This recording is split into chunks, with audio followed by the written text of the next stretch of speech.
Assalamu alaikum dear students, myself Asad Abbas and I am your physics teacher.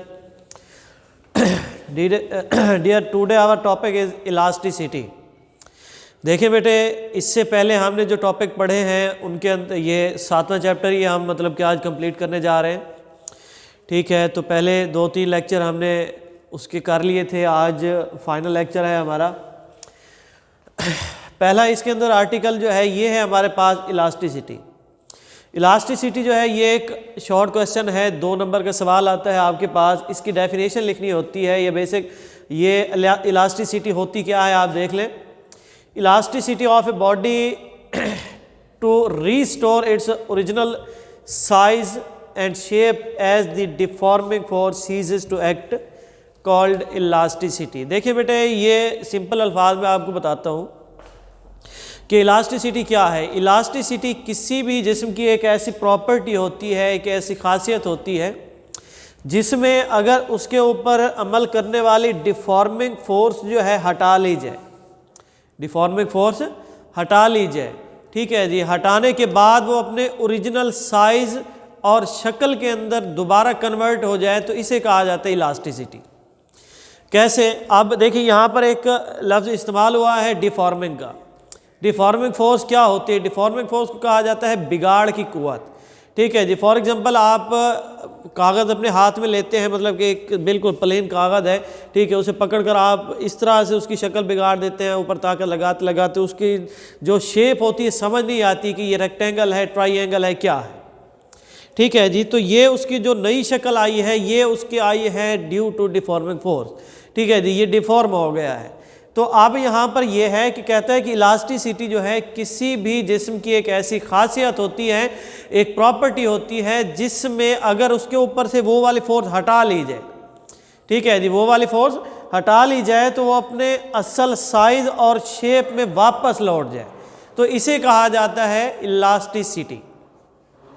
For example आपके पास एक रबड़ है, ठीक है जी, रबड़ को आप पकड़ के खींचते हैं।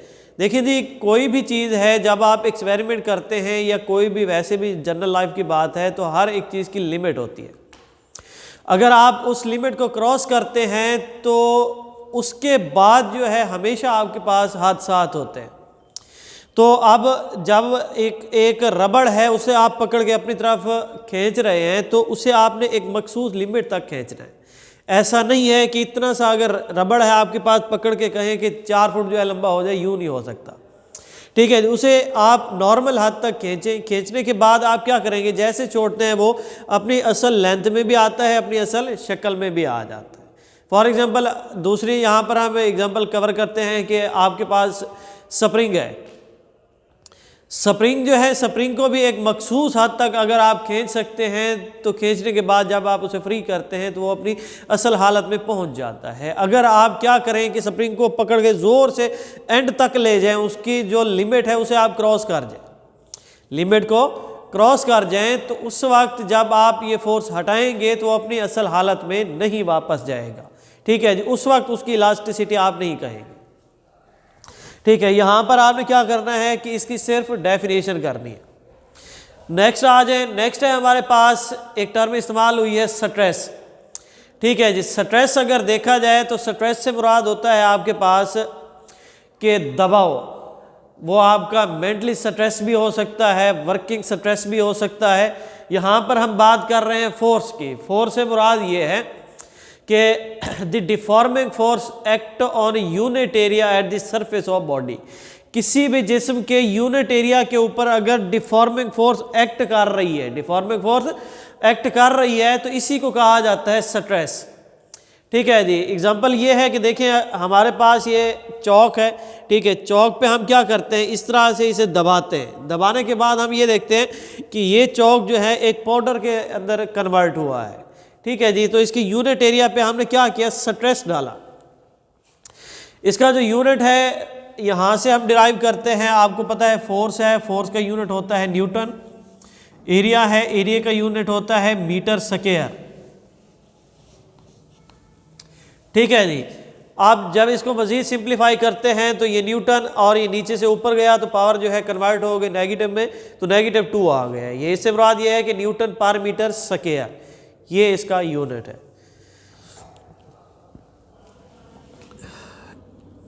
इसके बाद एक और टर्म यहाँ पर इस्तेमाल की गई है जिसे नाम दिया गया है टेंसाइल स्ट्रेन का। देखें भाई, ये स्ट्रेन जो है बेसिक क्या है, स्ट्रेस होता है दबाव, स्ट्रेन जो है उस दबाव की वजह से जो उस ऑब्जेक्ट के अंदर चेंज आता है उसे आप टेंसाइल स्ट्रेन का नाम देते हैं। अब ये स्ट्रेन जो है आपके पास दो तीन तरह की होती है, टेंसाइल स्ट्रेन भी होती है, ज्योमेट्रिकल स्ट्रेन भी होती है, वॉल्यूमेट्रिक स्ट्रेन भी होती है। लेकिन यहाँ पर जो हमारे सिलेबस के अंदर दी गई है वो सिर्फ और सिर्फ टेंसाइल स्ट्रेन है। हम यहाँ पर बात करेंगे कि stress produce change in the length of an object. किसी भी ऑब्जेक्ट की लेंथ के अंदर जो चेंज आएगा due to stress, this is called tensile strain. ठीक है जी, कि किसी भी ऑब्जेक्ट की लेंथ के अंदर जो चेंज आएगा स्ट्रेस की वजह से, तो उसे हम क्या कहेंगे, टेंसाइल स्ट्रेन कहेंगे। फॉर्मूला है इसका कि change in length divided by original length. ठीक है जी, कि जो अब इसकी एग्जांपल आप ये देख लें कि ये एक आपके पास रबड़ का कोई मतलब कि बैंड है इस तरह का। अब इसकी जो ओरिजिनल लेंथ है इसको बिलफर्ज हम शो कर रहे हैं एल नोट से। ठीक है, जब इसको हम स्ट्रेस करते हैं, स्ट्रेस लगाने के बाद ये यहाँ तक पहुँच जाता है, तो इसका चेंज कौन सा है, सिर्फ एल नोट से लेकर ये वाला जो पॉइंट है, ये इसे अगर आप ए कह दें, तो यहाँ से यहाँ तक जो इसके अंदर चेंज आया है यही सिर्फ आपके पास चेंज होगा। ठीक है जी, change in length, change in length जो है इसको लिखा जाता है कि फिजिक्स की टर्म के अंदर जब चेंज की बात आती है तो यहाँ पर हम एक साइन यूज करते हैं, इसे कहा जाता है डेल्टा। डेल्टा का मतलब होता है चेंज। ठीक है जी, अब हमारे पास लेंथ है तो इसे हम यूं लिखेंगे कि चेंज इन लेंथ जो है delta L is equal to change minus original. ठीक है जी, मतलब कि ये चीज़ जो है इससे हम माइनस करके ये फाइनल करेंगे कि उसके अंदर कितना चेंज आया है। ये फार्मूला, ये रिलेशन आप लोग इस्तेमाल कर सकते हैं। ठीक है जी, इसका यूनिट कोई नहीं होता। क्यों नहीं होता, क्योंकि ऊपर भी आपके पास यहाँ लेंथ है, नीचे भी लेंथ है, तो मतलब दोनों के मीटर हैं, तो ये एक दूसरे से कैंसिल हो जाते हैं, तो इसलिए इसका यूनिट कोई नहीं होता। नेक्स्ट टॉपिक है हमारे पास हुक्स लॉ। हुक्स लॉ जो है इसकी आप डेफिनेशन करोगे, पेज नंबर है आपके पास 161। तो यहाँ पर है बच्चे कि हुक्स लॉ डेफिनेशन है इसकी कि strain produced in a body by the stress applied to it is directly proportional to the stress within the elastic limit of the body। देखिए भाई, जब हमने स्ट्रेस के बारे में पढ़ा था या इलास्टिसिटी हमने स्टार्ट किया है तो वहाँ पर हमने एक लिमिट की बात की है। यहाँ पर जो हुक्स लॉ है, हुक्स एक साइंटिस्ट का नाम था, उसने अपने नाम पे ये एक लॉ पेश किया था। उसने ये कहा कि किसी भी जिस्म के अंदर प्रोड्यूस होने वाला जो स्ट्रेन है, बिगाड़ है, ठीक है, वो डायरेक्टली प्रोपोर्शनल है स्ट्रेस के। जितना आप स्ट्रेस लगाते जाओगे उतना ही वो बिगड़ता जाएगा। ठीक है जी, अब एक बात, लेकिन उसने यहाँ पर शर्त रखी है, कहता है कि यहाँ पर जो आपने स्ट्रेस लगाना है वो विद इन इलास्टिक लिमिट मतलब कि लगाए, कि वो इलास्टिक लिमिट के अंदर होना चाहिए। ठीक है, इसकी डेरिवेशन आप यूँ करोगे, stress that is directly proportional to strain, stress is equal to constant multiplied by strain, और constant is equal to stress over strain. ये आपके पास फॉर्मूला है। अब नीचे है कि Hooke's law is applicable to all kind of the deforming and all type of matter, solid liquid gas within certain limit. ठीक है जी, हर मैटर की टाइप पे ये एप्लीकेबल है, लेकिन एक मखसूस हद तक। इसके बाद ये है कि this limit tells the maximum stress that can be safely applied on a body without causing permanent deformation in its length, volume और शेप। इस फिक्रे के अंदर वो ये बता रहा है कि आप जो हुक्स लॉ अप्लाई कर सकते हैं वो एक मखसूस हद तक कर सकते हैं। ठीक है जी, जो उसकी दी गई लिमिट है, भले आपके पास सॉलिड है, लिक्विड है, गैस है, कोई भी है, तो जो उसकी एक मखसूस लिमिट होगी वहाँ तक आप जो है इसकी मतलब कि स्ट्रेस लगा सकते हैं। ठीक है जी। इसके बाद है आपके पास कि यहाँ से आप लोग ने हाईलाइट करना है इसे कि limit with in which a body recover its original length volume shape after the deforming force A removed. ठीक है, when A stress cross this limit called the elastic limit. यहाँ रिमूव तक आप लोगों ने डेफिनेशन को हाईलाइट करना है। ये है आपके पास इलास्टिक लिमिट की डेफिनेशन। साइड पे आपने एक ग्राफ बनाना है। इसके बाद है जी पेज नंबर 162 पे यंग्स मॉडुलस। ये आपके पास लॉन्ग क्वेश्चन है। यंग्स मॉडुलस जो है ये है आपके पास कि ratio of stress to tensile strain, कि ये एक निस्बत होती है स्ट्रेस और टेंसाइल स्ट्रेन के दरमियान। ठीक है, इसे कहा जाता है यंग्स मॉडुलस। ठीक है, अब स्ट्रेस का हमने फॉर्मूला पीछे पढ़ा है कि F/A है। ठीक है जी, सेम ऐसे टेंसाइल स्ट्रेन जो है उसका हमने change in length over original length भी पढ़ा है। चेंज को किस तरह से शो करते हैं हमने यहाँ पर आपको बताया।